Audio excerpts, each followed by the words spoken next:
Hey, good morning. Today is another one of our first fives. So today we're looking at Psalm 30.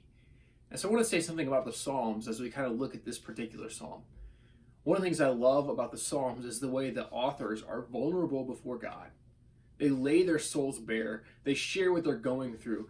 They share their hopes and their dreams and their wishes. They share their anger towards God. They just are honest before Him. Now, sometimes we'll do some things out of the Psalms that aren't that great. We'll begin to say, oh, well, the Psalm says this, and so thus saith the Lord. And so we'll say, well, that's who God is. But that really does miss the humanity that's seen in the Psalms. The Psalms are most often a picture of someone crying out in anguish or celebrating the goodness of what God has done. They're not meant for us to be a great list of the theologies of the scriptures or how we understand who Jesus is. That's not what they're intended for. They're intended for us to see the songs and the prayers of people just like you and I, of people who were sharing their frustrations with God. Sure, one of them was David, who's a king, but there are other psalmists who wrote different psalms. And so may we find that Psalm 30 for us today is just a glimpse into someone's heart and their prayer. And as we all know, sometimes the prayers that we pray are not the prayers that God would call us to pray. In fact, sometimes what we pray, we find ourselves convicted later that God's saying, that's not what I want you to do, or that's not where I'm calling you. And so let's just look at this particular psalm together. I will exalt you, O Lord, for you lifted me out of the depths and did not let my enemies gloat over me. O Lord, my God, I called to you for help, and you healed me. O Lord, you brought me up from the grave. You spared me from going down into the pit. Sing to the Lord, you saints of his praise, his holy name. For his anger lasts only a moment, but his favor lasts a lifetime.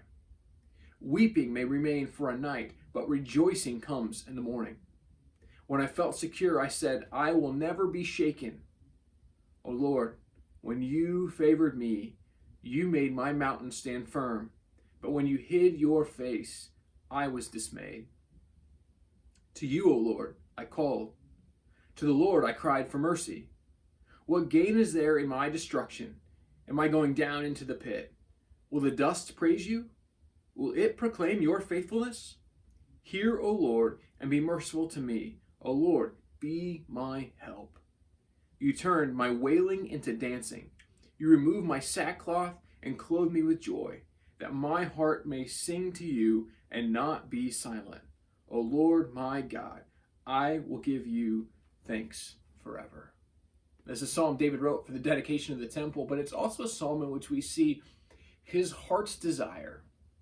As much as David got some things right, we know he got some things wrong, but we see in this, his heart's desire, his longing is that God, that I might live for you, that I might experience your favor forever. In fact, that I will give you thanks forever. What does he say? He says, you'll turn my wailing into dancing. This is what we desire, to be in a relationship with God in such a way that we know he can change our heart and our perspective and our life. And this is what we see in this psalm.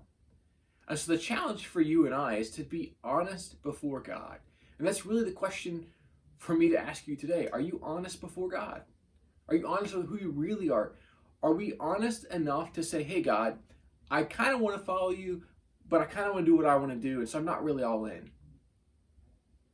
See, one of the things I think the psalmists help us see is when they're all in, when they're all about following after the heart of God, they can be vulnerable and honest because they're not worried about God hearing them and being dismissive of them. But I can't help but think for sometimes for you and I that when we're not really all in, when we're kind of like on the fence, we know we can't really be honest before God, because if we were honest before God, we would say, God, I'm not really with you in this. I'm kind of like wanting to do my own thing. And so it's a reminder for us that we eventually get to see in the person of Jesus what God looks like in flesh. In the person of Jesus, we get to see the fulfillment of these prayers, these longings of the Psalms. And we get to see how God would interact with us. Where he's standing right next to us in conversation as another person is to us. We get to see the heart and character of God. And then we begin to recognize sometimes our honest prayers do need to be shaped differently. And they're shaped differently by the heart of Jesus. And so here's my challenge for you today. Let's be honest and vulnerable before God, but let's also recognize who Jesus is and who he calls us to be. And it might even change how we're honest with ourselves and with God. We'll catch you next time for another First Five.